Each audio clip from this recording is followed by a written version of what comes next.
Hello दोस्तों, क्या हाल है। तारीख आज 18 सितंबर 2025 वार गुरुवार, हिंदी तिथि द्वादशी। और आइए बात करते हैं आज के मुख्य समाचार में देश भर की तमाम बड़ी खबरों पर नजर डालते हैं। देखिए दोस्तों, ईवीएम बैलेट पेपर पर अब उम्मीदवारों के रंगीन फोटो होंगे। इसके अलावा प्रत्याशियों की नंबरिंग और उनका फॉन्ट साइज भी बड़ा होगा, जिससे वोटर वोट डालने के पहले उसे अच्छे से पढ़ और देख सकें। न्यूज एजेंसी एएनआई के अनुसार चुनाव आयोग इसकी शुरुआत बिहार विधानसभा चुनाव से करेगा। इसके लिए चुनाव आयोग ने एक गाइडलाइन जारी की है। निर्वाचन आयोग ने बताया कि इसके अलावा मतदाताओं की सुविधा और चुनावी प्रक्रिया को बेहतर बनाने के लिए पिछले 6 महीनों में 28 पहल की है।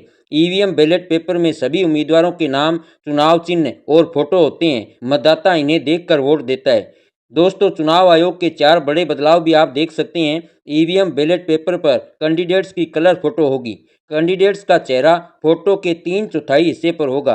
कैंडिडेट्स और नोटा के सीरियल नंबर का फॉन्ट इंटरनेशनल फॉर्मेट में होगा। इसके अलावा फॉन्ट का आकार 30 होगा और बोल्ड में होगा। चलिए अगली खबर देखते हैं। चुनाव आयोग ने कल यानी बुधवार को बताया कि स्पेशल इंटेंसिव रिवीजन यानी एसआईआर बिहार की तर्ज पर अब देश भर में होगा, लेकिन ज़्यादातर राज्यों में आधे से ज़्यादा मतदाताओं को किसी भी प्रकार का दस्तावेज दिखाने की जरूरत नहीं होगी। ऐसा इसलिए क्योंकि उनके नाम पिछली एसआईआर की वोटर लिस्ट में शामिल हैं। ज़्यादातर जगह यह प्रक्रिया 2002 से 2004 के बीच हो गई थी। जिन लोगों के नाम उस समय की वोटर लिस्ट में थे, उन्हें अपनी जन्म तिथि या जन्म स्थान साबित करने के लिए कोई नया कागज नहीं देना होगा। लेकिन जो नए वोटर बनना चाहते हैं, उन्हें डिक्लेरेशन फॉर्म भरना होगा।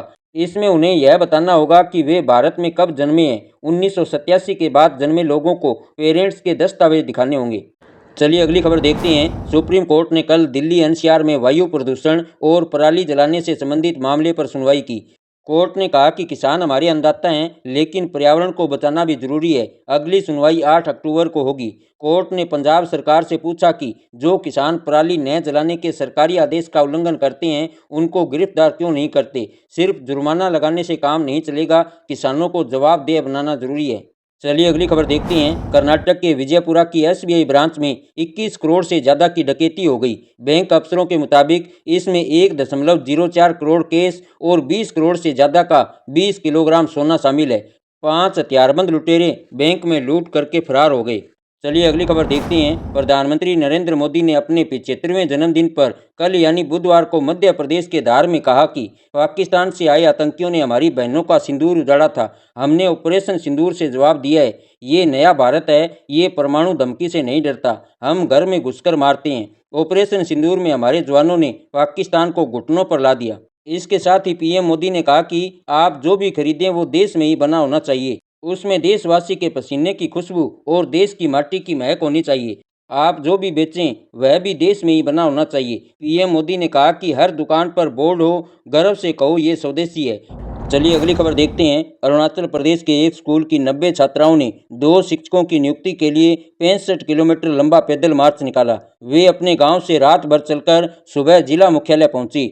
उनका आरोप था कि कई बार शिकायत करने के बाद भी स्कूल में शिक्षकों की भर्ती नहीं की जा रही है। जिला मुख्यालय में जैसे ही छात्राएं अधिकारियों से मिली, प्रशासन को तुरंत शिक्षकों की नियुक्ति का आदेश देना पड़ा। स्कूल में 2 महीने से भूगोल और राजनीतिक विज्ञान के शिक्षक नहीं थे।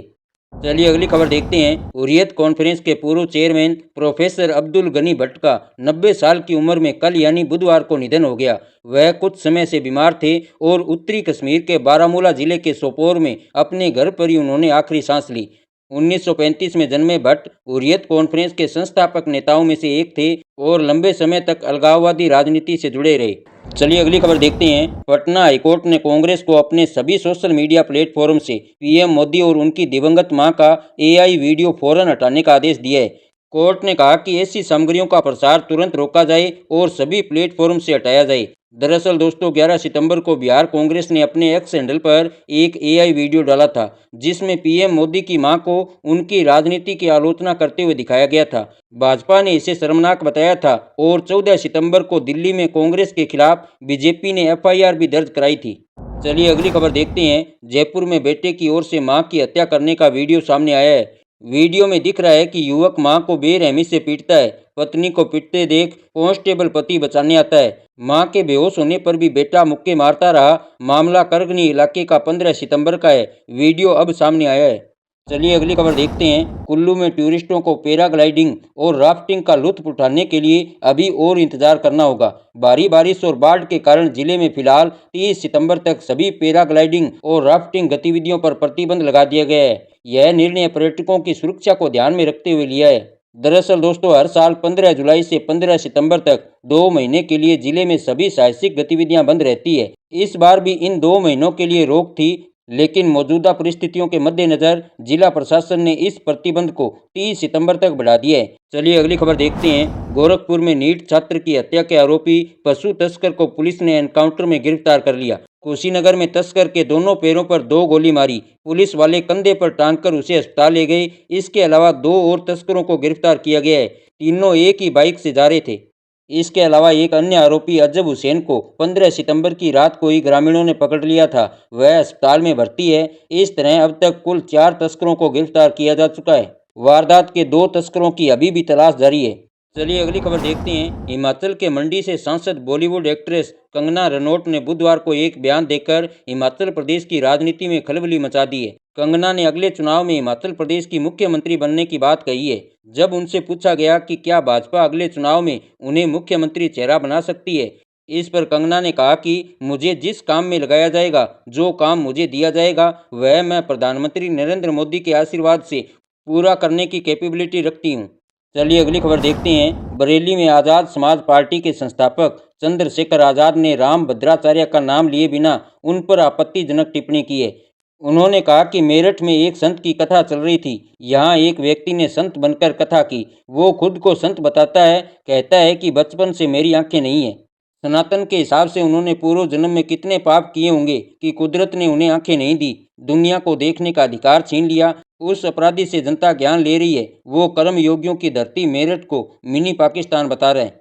चलिए अगली खबर देखते हैं। पीएम नरेंद्र मोदी के जन्मदिन पर पटना में कल यानी 17 सितंबर को बीजेपी ऑफिस के बाहर उनकी मां को लेकर एक पोस्टर लगाया गया। ये पोस्टर बीजेपी प्रदेश कार्यकारिणी के सदस्य कृष्णा सिंह उर्फ कल्लू ने लगाया है।